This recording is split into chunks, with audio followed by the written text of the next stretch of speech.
Hi, thanks for being in a new video. This time I have the Galaxy A55 on my left side and the Realme 12 Pro Plus on my right side. Let's do a camera comparison to see what these two mid-range devices can offer us. Let's get started.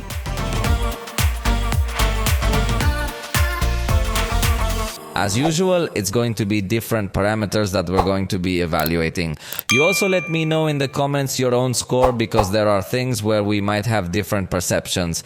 Let's start then with this photograph, which is high resolution. That's what we're going to evaluate specifically. How detailed can the result be? Then let's zoom in, for example, to this area. We're going to do exactly the same thing with Realme and we're going to say who the winner is.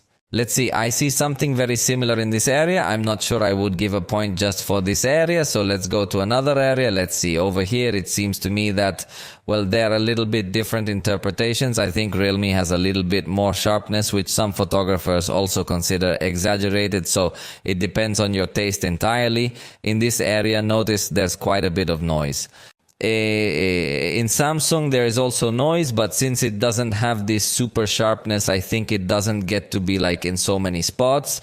So I think that just because of this kind of little details, I insist that there is not much difference, but I prefer the Samsung picture, so I'm going to give it the first point. Now we have the backlight, but first a preview to kind of get a glimpse of what it looked like before we took the picture. And in this case, it's completely overexposed, this area on Samsung, but it gives us a nice color. This is still not the photograph, obviously. In the Realme case, again, it's also very burned out and everything else is normal. Then the preview, I don't think either one handles it very well, so we're not going to give any points here. This is a backlit photograph with the ultra-wide camera. Immediately, I think we can notice some major differences. Color is what is most noticeable. In the Samsung case, we have a much more saturated and intense color, and it was very real. In this case, that place had a very intense color, so Samsung brought it out quite well. The shadow area, I think, is also better lit by Samsung. I think Samsung's ultra-wide camera seems to have a little bit more quality, so we give this point to Samsung. Now we're in exactly the same place, but with the main camera to see what they can do. And again, color is what seems to determine my taste in Samsung photography. I usually don't give them the point to the device that has the most saturated color, because it's not just about saturating the color. But believe me, in that scenario, that yellow color that Samsung has was the real color. So Samsung put out very realistic colors. In the case of Realme, they went very pale, those colors. Now, with respect to the shadow area, it looks like in both cases we see a good exposure. Samsung with a slightly more reddish finish due to the saturation of the colors it generally puts on, plus the reflection of my jacket. In this case, notice that it also has a deep red color, which is the color of that clothing. So, point for Samsung. Now we're evaluating night photography. Notice that with the main camera, the devices have a very similar result. We're going to zoom in on the darker areas first, and we're going to try to see some details. I think in this case, Realme has managed to have a little better color because it looks greener. In the Samsung case, I feel it has a little more detail, but in both cases, the photography is good. In fact, in Samsung, I feel that it has a little bit of pink color over there, which is not very nice. That's why I'm telling you that the color seems to have been handled better by Realme, although the detail goes in favor of the Samsung side in these darker areas. Now let's go to these intermediate light areas, and I think it's very similar, although the color in this case a little more yellow in the case of Realme. And let's go to the brighter area of this photograph. And again, both do a very good job, but I think Realme does a better job here. Notice how the black color looks a little bit pink in the case of Samsung, and in Realme it looks a little bit more accurate. So, for color, we're going to give this point to Realme. Now let's evaluate the zoom of the cameras on these devices. So, this is the picture with the main camera just for reference, so you have more or less an idea from where the picture is from. We're going to move forward in the case of the two devices. We have a 2x zoom in this case, and I think the quality on both devices is very similar. So let's keep zooming in. Notice that with this zoom setting, we have very similar quality again on both devices. In fact, I feel like Samsung has a little bit more quality in this case. slightly more sharpness, without it ever looking overdone. It just looks higher resolution. I don't know if you can tell, but I'm going to zoom in, for example, to this area of the rock where I feel that Samsung has much more detail, while Realme looks more pixelated. You don't see the same level of detail. So up to this point, Samsung is winning, but obviously Realme is not yet giving all it can give. So notice in this case, we have the 6x zoom on both devices, and Realme has definitely moved up a level here. Notice how Samsung has fallen short. The roles have been reversed because of the periscope lens that Realme has, and definitely that in this regard Realme is superior. This would be the maximum zoom on Galaxy, which is 10x, and obviously you don't notice a good level of detail. In the case of Realme, yes, we're going to see a little bit more detail. Obviously, it's not an optical level of detail. In this case, you start to notice the digital zoom as well, but it's much higher compared to the zoom that Samsung can get. So there is no doubt that the zoom point goes to Realme. Now we're evaluating macro photography, and I think again the Galaxy's color is much more accurate. It's not as evenly focused on Realme. I think it starts to blur a lot in these areas because of the very nature of the lens. I think Samsung maintains a slightly more even focus. As I say, it just depends on the characteristics of the sensor and the lens, but specifically I think Samsung does get a little bit more even focus, plus obviously the color is much more accurate. Observe. Now I applied some digital zoom, 2x's to be specific, to more or less see how these cameras perform, and I think it's very similar. In this case, interestingly enough, on Samsung, I feel like it dropped its level of detail a little bit. But as you know, Samsung has a macro camera, so I was able to get a little bit closer and have a more even focus. As you notice, the leaves don't look as out of focus as we were noticing before. Although the color is now distorted, it's not as accurate as we were seeing with the main camera. In the case of Realme, I tried to use a little more zoom to get more detail. So it's funny because with Realme, you could actually get good quality macro shots if you zoom in, as you realize. In Samsung's case, we see a dedicated macro camera that can help you have a more even or more uniform focus, but the color of the main camera is the one that I definitely like a lot more. However, since we're talking about the macro capabilities, in that sense, I think they're pretty even. Because while Samsung does give you this macro camera specifically, I think it doesn't get to give you as much of a quality photo, or at least not much better than the photo you're getting from Realme with digital zoom. Fortunately, in Samsung's case, their macro camera photography is 5 megapixels, and I think that helps the picture come out a little bit more detailed. Watch, if we go to the minute and smaller details, yes, we're going to notice a little bit more sharpness in Samsung. So I think we're going to give this point to Samsung. Now we're evaluating portrait photography. Notice that in the case of the Galaxy, we're going to have a little bit more aggressive blur, I think. Although obviously the level of blur you can regulate. But notice that even in these gaps, it performs well. It does detect the areas where it should blur and the areas where it should hold focus. Now let's try to notice these same elements in Realme. And I think it has also performed well.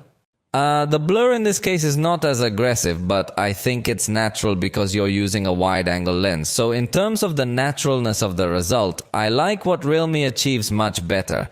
In fact, it lets you take portrait shots by zooming in, and that enhances portraits tremendously because it's a much more natural perspective. Samsung doesn't let you zoom in on portraits, so I definitely like the portraits a lot better the way the Realme device takes them. So the point goes to Realme. Now we're evaluating backlit selfie photography, but first let's look at this preview. Notice that in the preview Samsung does a better job. Look at the colors of the ball. Notice that even though there are areas that are a little overexposed, they don't compare to the burnt areas that come out on Realme's device. So in this case the preview does favor Samsung, and we're going to give it an extra point. After taking the picture, let's see why in this case they've already processed the information from the camera. So observe, the Galaxy has a very good level of detail in selfie, although slightly dark the face. In the Realme case, we're going to see a little bit more lighting on the face, and we're still seeing a good level of detail. Just note that in the case of Realme, the arm area is slightly overexposed and a little bit stranger in color. So I think in this regard, yes, the result does seem to favor Samsung more. I think specifically because of the arm and the red color, I'm definitely going to be inclined to give the point to Samsung. Now we're looking at night photography, and specifically it's night with a little bit of backlighting. So it's pretty complex photography. We're going to zoom in. In Samsung's case, from the automatic mode, it immediately used an on-screen circle to naturally light my face.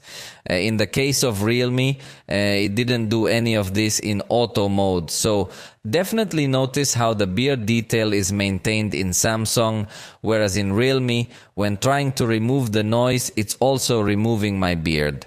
So I think the photography is better on Samsung. Also notice the shirt, it's much more detailed on Samsung. Again, in this case, the point is going to go to Samsung. Now we're looking at portrait photography with the front-facing camera. So we're going to zoom in, and again we see very good detail on Samsung. On Realme it's also a nicely detailed photograph, although I feel like with less contrast. Notice for example the cap, it looks much whiter. In the case of Samsung it looks more intense, this dark color. But let's appreciate some other details. Again, we see a little bit of burnt arm, and notice that on Samsung it's definitely better exposed. And now let's go to the blurred areas. Notice, I think in both cases they do a very good job. Quite a nice job. So I think with little difference, but again the point is going to go to Samsung, especially for color and contrast. So far Samsung is winning, but let's go ahead and look at the videos. So, we start with video recording, in this case with the ultra-wide camera. And notice that Galaxy does record in 4K while the Realme stays at Full HD. And the colors definitely look very pale in the Realme's case. So I don't think there's too much of an argument here. It's pretty clear that Samsung should take this point. Now let's see how they do with the main camera. In this case, again, the color favors Samsung, but specifically we're shooting backlit. And notice that the floor area is better exposed on Samsung, whereas on Realme it's completely burnt out. So I think again it's very clear that Samsung is going to take this point.